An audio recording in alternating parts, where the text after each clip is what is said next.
패러다임이 바뀌었거든요. 신통기획이 이제 나타나다 보니까 민간 재개발의 시대가 다시 열렸다. 예정지라는 건 일단 하이리스크 하이리턴이다라는 걸 깔고 가라고. 그래서 어디가 되냐. 제가 오늘 특급 기밀을 이데일리에서 처음으로 오픈하도록 하겠습니다.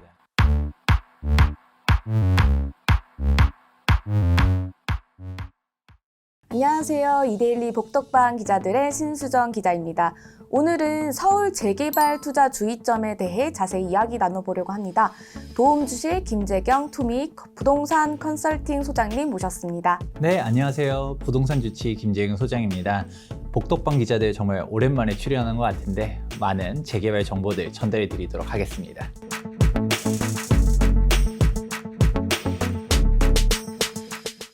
현재 서울에서 진행 중인 재개발 정비 사업을 크게 도심 공공복합사업, 공공재개발, 신속통합기획으로 나눠지는데요. 그중에서 서울시에서 추진 중인 신속통합기획, 신통기획이 다른 두 정비 사업과 어떤 점이 좀 다른가요? 오늘 좀 간단하게만 정리를 해보자고 하면 일단 그동안의 재개발이 다 민간 재개발이죠.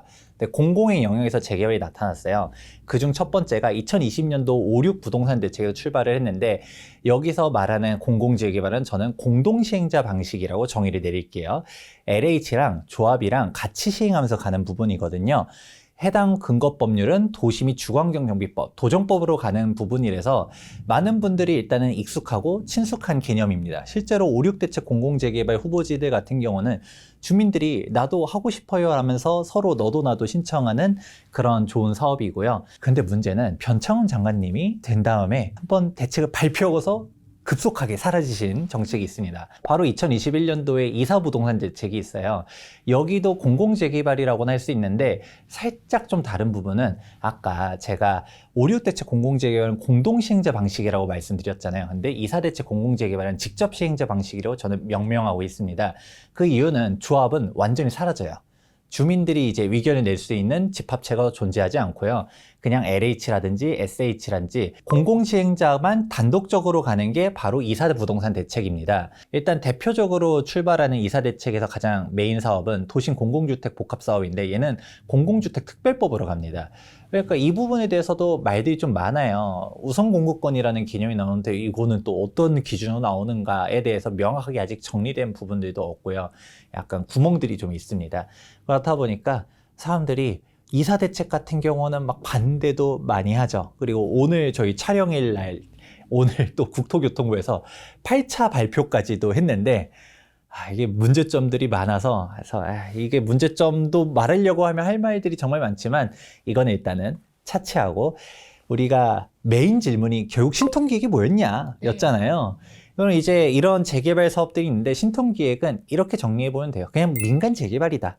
그러니까 민간 재개발이랑 똑같은데 그럼 신통기획으로 가는 민간 재개발은 뭐가 다른가를 집중해 보면 좋을 것 같은데요. 민간에서 딱 진행하려 했을 때 일단 민간에서 가는 거는 맞지만 공공에서도 지원을 해주겠다.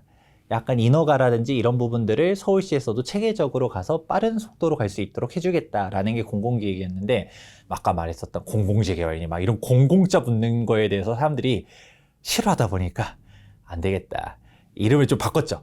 신속통합기획의 줄임말로 신통기획. 이게 신통기획의 기본적인 정의입니다. 이제 신통기획 공모 1차 발표가 났잖아요. 권리 선정 기준일이 2021년 9월 23일로 지정이 됐습니다. 이 권리 선정일 기준으로 변하는 게 어떤 게 있나요? 네, 일단 권리 선정 기준일이라고 말을 들어보면 일단 숨이 턱 막힐 거예요. 도대체 이게 뭔 말이야? 왜냐면 도정법에서는 이게 그냥 기본적으로 도정법 자체가 그냥 재개발 재건축에 관련된 내용들을 정의하다 보니까 우리가 법을 좀 아시는 분들도 일반적으로 들어보지 못한 용어들이 많이 나와요. 행정 용어들인데 근데 이 권리 산정 기준일을 풀어보면 이겁니다.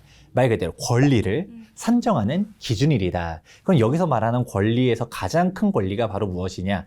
조합원들이 입주권을 받을 수 있냐 없냐의 그 기준일을 말한다고 볼 수 있습니다. 쉽게 말하면 현금 청산 기준일이다 라고 말할 수도 있는 것이죠.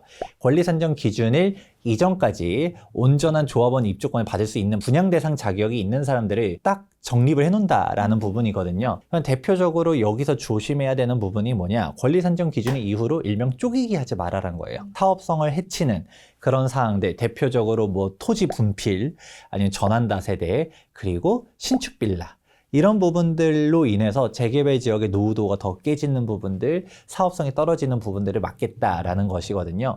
그렇다 보니까 이 권리 산정 기준일 전까지 신축 빌라 같은 경우는 준공이 다 나야 돼요. 그 이후에 준공난 빌라를 내가 매수했다라고 하면 현금 청산에 당할 수 있다라는 부분들을 조심하실 필요가 있습니다. 그렇다면 이제 기준일 이전에 준공된 빌라의 경우에는 취득해도 입주권을 받을 수 있는 건가요?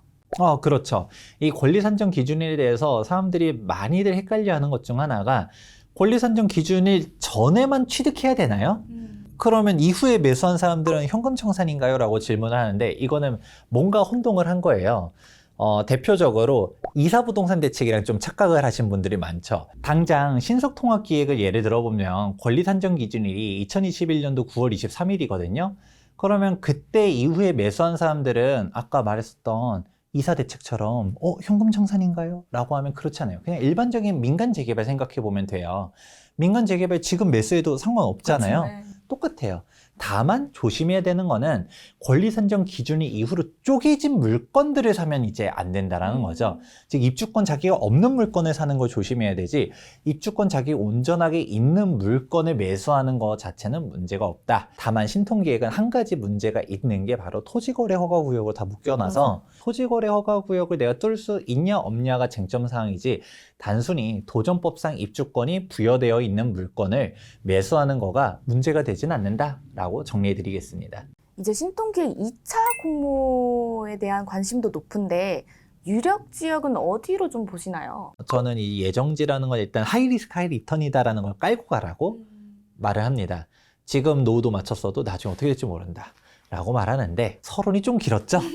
그래서 어디가 되냐? 그래 리스크 있는 건 다 알겠어. 그래도 어딘지를 좀 알려줘 라고 하는데 제가 오늘 특급 기밀을 2대1리에서 처음으로 오픈하도록 하겠습니다. 좋습니다. 2022년도 1월 달에 서울특별시에서 주민 연락 공고를 낸 게 있어요. 이 부분들을 잘 보면 좋을 것 같은데요. 37개의 후보지들의 건축행위 제한을 하겠다라는 내용입니다. 건축행위 제한을 하는 게 뭐가 그렇게 중요한데? 라고 하는데 이 해당 지역들의 면면들을 보면 정답이 나와 있어요.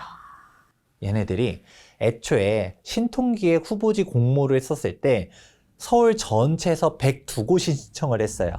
102곳이면 너무 많잖아요. 많죠. 그러니까 어떤 식으로 갔느냐. 각 구청에서 제일 노후도도 적합하고 주민 의견도 뭐 괜찮고 약간 시급성이 있는 애들에 대해서 여기는 좀 재개발 필요성이 있습니다 라고 하는 후보지 4곳을 추려가지고 서울시로 올렸습니다. 그러면 서울시에서는 뭐 제일 많이 신청한 데 같은 경우는 예를 들어 용산구는 11개나 신청을 했어요. 근데 거기에서 4개를 일단은 용산구청에서 추려서 서울시로 올린 거죠. 네. 그러면 이 4개의 후보지들 중에서 서울시에서는 이번에 청파를 뽑은 거죠. 그럼 청파가 됐으면 나머지 떨어진 3개 구역이 있을 거잖아요. 뭐 원효로에도 있고 그리고 서계동에도 있고 한남 1구역도 있고 이런 식으로 있고 자세한 거는 여기 리스트를 보면 나와 있는데 이 떨어진 3곳이 아까운 거죠. 이대로 냅두면 또 여기 또 노후도가 더 깨질 수도 있잖아요. 여기는 재개발 필요성이 있겠다, 타당하다라고 해서 아까 말했었던 권리 산정 기준이 앞으로는 2022년도 1월 28일로 하겠다라는 거는 있긴 하지만 뭐 신축 빌라 업자들이 뭐 그냥 그쵸. 배째 하면서 그냥 지워버리는 걸 막을 수는 없다는 거예요. 그러면 이게 노후도가 무너지는 것조차를 아예 원청적으로 막겠다. 그리고 신축 빌라가 문제가 많아요. 입주권이 안 나오는 사람들이 막 나타나가지고 우리도 막 권리 달라 뭐라 이러면서 막 멀쩡하게 지정된 곳들도 막 문제가 많고 하니까 애초에 신축 빌라를 더 이상 못 짓게 하겠다라고 하면서 건축행위 제한을 한 거거든요. 그러면 이 해당 리스트에서의 쟁점사항은 크게 3가지를 들 수 있습니다. 우선 첫 번째, 노후도를 충족했다. 도전법상의 요건들을 맞춰야지 후보지가 될 수 있는데 기본적으로 후보지 적격에 들어갈 정도의 노후도, 접도율, 호수 밀도 이런 사항들을 일반인들은 전문가가 아닌 이상 알기 어려워요. 맞아요. 이 부분을 충족했다라는 거가 공인됐다라는 거죠. 그리고 두 번째, 얘네들은 이렇게 노후도를 맞춘 애들도 생각보다 찾아보면 많거든요. 얘네들 중에서도 시급성이 인정됐다. 아까 말했었죠. 용산에 11개 구역이 신청했는데 얘네들 중에서 4개가 선정이 된 거예요. 이 후보지 중에 하나는 아예 신통기획이 됐고 나머지 3군데잖아요. 여기는 그 나머지 용산 있는 애들보다도 개발의 필요성이 구청도 그렇고 시청도 그렇고 인정이 됐다라는 거죠. 마지막 세 번째, 이게 사실 제가 봤을 때 알파이자 오메가인데 앞으로 노후도가 더 깨지지 않는다. 지금 현재 노후도를 맞췄고 여기 재개발 해야겠는데 라는 생각이 든다 하더라도 신축 빌라 업자분들이 가서 막 그냥 단독주택 매수해서 빌라 막 올려버리는 거예요. 그래서 그냥 막 방 원룸짜리를 갖다가 쪼개기 칼질 열심히 해서 18세대를 지어버린다고 해볼게요. 그런 순간 노후도 깨지고 사업성 무너지고 그냥 주민들 입장에서도 뭐 얘네들 현금 청산시켜야 된다. 얘네들 때문에 우리 사업성이 떨어진다. 그러면 또 거기 빌라 있는 사람들은 이런 말 하긴 뭐하지만 목소리 큰 사람이 이기잖아요. 그러니까 지금 성북 1구역 사례를 한번 파보시면 개판입니다. 하여튼 뭐 난장판인데 이런 부분들이 워낙 문제가 많다 보니까 애초에 원천 차단하겠다. 그런 부분들을 보게 되면 이렇게 앞으로 노후도가 깨질 일들이 없는 부분들 여기는 안전하다라고 할 수 있는 것이죠. 사실 어떻게 따지면 서울시에서 다음 신통기획 리스트를 정답지를 공개한 거나 다름없다라고 보고 있습니다. 하지만 제가 여기서 너무 좋게만 말하면 사람들이 다 몰려가서 막 살 거잖아요. 사시는 거는 좋은데 리스크도 인지는 해야 된다. 앞서 말했었던 것처럼 다음 재선 결과가 시장님이 바뀌었어요. 재개발을 싫어하는 시장님이에요. 그러면 뭐 안녕 할 수 있는 거고요. 두 번째, 뭐 지정을 해준다 하더라도 기간을 일단 인지를 해라.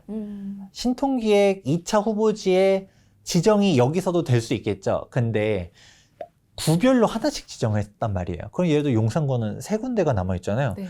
그럼 2차에서 한 군데가 됐어. 그러면 나머지는 또 3차까지 기다려야 되고 4차 기다려야 되고 언제 지정될지도 몇 년이 걸릴지 솔직히 알 수 없다. 가능성이 높다라고 볼 수 있는 건 거고요. 그리고 또 중요한 부분, 신통기획의 구역 지정돼도 본 정비구역 지정까지 2년이라고 서울시 안이 나와 있단 말이에요. 그러니까 정비구역 지정까지 2년, 그리고 조합 설립 인가까지도 조금 언제 될지는 좀 봐야 되고, 그리고 조합 설립 인가가 나도 정상적으로 정비구역이 진행이 되면 재개발 재건축이 조합 설립 인가로부터 준공까지 한 10년 정도 걸립니다. 그래도 신통기획은 조금 인허가를 빨리 해준다라고 하니까 좀 단축된다 해도 8년은 봐야 된다라고 전 보고 있거든요. 그럼 완공까지 기간을 지금 이 예정지들은 넉넉하게 보면 아무리 짧게 잡아도 뭐 12년에서 15년은 봐야 된다는 거죠. 그러니까 내가 지금 나이가 40대예요. 50대에서 입주할 수도 있고 아니면 환갑잔치 할 때 입주할 수도 있다라는 부분들을 인지해야 되기 때문에 이런 재개발 예정지들은 저는 자녀한테 사줘라. 자녀한테 양보하세요 라고 표현을 합니다. 그런 식으로 갔을 때는 해당 리스트 37곳 정말 예의주시하면 좋은 곳이다 라고 정리해드리는데 약간 너무 청사진만 그리기보다는 이런 시간적인 부분들도 같이 고려해 주세요 라고 높아심에 사족을 좀 달아보았습니다. 올해도 재개발 지역의 가격 상승을 좀 예상하시나요? 그렇죠. 지금 재개발 같은 경우는 뭐 앞서 말했었던 신통기획이라든지 또 서울시 모아주택도 발표하고 해서 뭐 지금 재개발 예정지들도 뜨겁긴 해요. 앞서 말했었던 이 37곳 외로도 사실 가능성 높은 데들도 존재하긴 합니다. 근데 이런 부분들은 리스크가 훨씬 더 높으니까 정말 하이리스크 하이리턴을 보고 움직여야 되는 거고, 일명 이 업계에서 화가라고 말하는 부분들이 있어요. 그냥 아무것도 아닌 곳인데 지도에다 그림 그려놓고 여기 가칭 몇 구역 하면서 동일서 걷겠다 이런 사람들이 많아요. 좀 조심하실 필요성이 있습니다. 그런 부분들도 조금 내가 전문가가 되지 않으면 예정지 투자는 정말 리스크가 높다라는 부분들을 조금 강조드리고 싶고요. 일단 멀쩡한 재개발 같은 경우는 지금 이제 대세가 되고 있죠. 패러다임이 바뀌었거든요. 신통기획이 이제 나타나다 보니까 민간 재개발의 시대가 다시 열렸다. 그리고 시장님이 전임 시장님 같은 경우는 재개발 재건축 인허가를 자꾸 발목 잡았잖아요. 시장이 할 수 있는 권한이 정말 많거든요. 근데 친재개발 재건축 시장님이 들어서게 되면 이제 아무래도 재개발 재건축 그동안 뭐 건축심의부터 시작해가지고 사업시행 인가라든지 관리처분 인가라든지 인허가에서 발목 잡히던 부분들이 아무래도 완화가 될 것이다. 인허가가 좀 잘 풀릴 것이다. 라는 부분들도 있다 보니까 재개발 재건축에 대한 수요들은 점점점 높아질 거라고 보고 있고요. 그리고 근본적으로 이러한 대세적인 흐름과 떠나서도 아무래도 일반 시청자 여러분들 입장에서도 지금 집을 원하죠. 근데 여기서도 주어를 명확하게 해야 되는 게 어떤 집이냐. 서울의 빌라를 원하는 게 아니잖아요. 아파트를 원하고 여기에서도 50년 되고 40년 되고 막 녹물 나오는 아파트를 원하는 게 아니잖아요. 그쵸. 신축 아파트를 원하는데 신축 아파트가 그동안 워낙 이런 규제들 때문에 공급이 제한되어 있었단 말이에요. 신축 아파트의 희소성이 너무 높아요. 특히 도심지 같은 경우는 재개발 재건축 말고는 신규 공급이 있을 수가 없다 보니까 이런 신축 아파트의 희소성 덕분에 재개발 재건축의 매력도도 훨씬 더 높아진 거죠. 신축 아파트를 받을 수 있는 유일무이한 권리, 입주권을 노리시는 분들이 계속적으로 나타나다 보니까 재개발 재건축에 대한 인기는 계속적으로 높아질 거라고 보고 있습니다. 네, 오늘은 재개발 전문가인 김재경 소장님을 모시고 이야기를 나눠봤는데요. 오늘 방송이 투자자 여러분들께 도움이 되시길 바랍니다. 오늘 여기까지 하겠습니다. 감사합니다.